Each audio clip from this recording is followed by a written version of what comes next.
Kenya's economy has been blowing hot and cold over the years, and the COVID-19 didn't make it any better. And according to Central Bank of Kenya Governor Patrick Njoroge, Kenya's economy is poised to grow at 5.7% in 2022 compared to 7.5% in 2021. Now, key drivers of the industry, of course, the main indicators show that education system, transportation, hotel industries are now back from the shackles of COVID-19. But there's one thing, inflation is biting hard in the country. So what's the relation between economic growth and inflation in Kenya?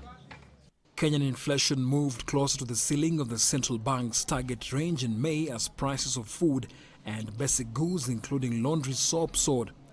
The government has said an inflation target ranged between 2.5% and 7.5%. Inflation to growth, etc. Really all those things, the channels are clear, right? But I think the most important one that I would put out there is consumer confidence. And indeed also confidence of investors. It shows that really the macro is, the macroeconomics or the macroeconomy is sort of out of work, you know, meaning weak. According to the Kenya National Bureau of Statistics, the annual inflation rate climbed to 7.1% from 6.5% in April. That's the highest level since February 2020.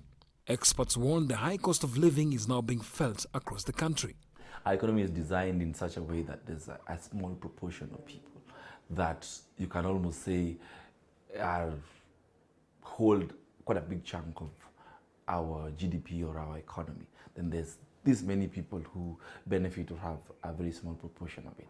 And now those are the people who, when they hear that the economy is growing by 5.7%, wanashanga, they wonder what you're talking about. Because for them, money is less and less in their pockets. For them, when they want to go out there and buy things, prices keep going. And in people's minds, economic growth is supposed to mean that we have more money or things are cheaper and stuff like that. According to new projections by the African Development Bank, Kenya's real GDP growth will next year trail the performance of its East Africa community partners, except Tanzania and Burundi, partly hurt by inflationary pressures. There has got to be a lot of caution when we're throwing it out there and saying the economy grew by this percent.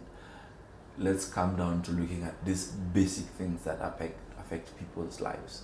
Have incomes increased, have more meaningful job opportunities increased. The effects of the Russia-Ukraine conflict, which has led to a surge in the cost of fuel and basic commodities, is beginning to hurt many economies in Africa. Majority have now been forced to cut back spending on non-essential items and are hoping the situation will improve quickly so that they can have an extra income which will improve their purchasing power.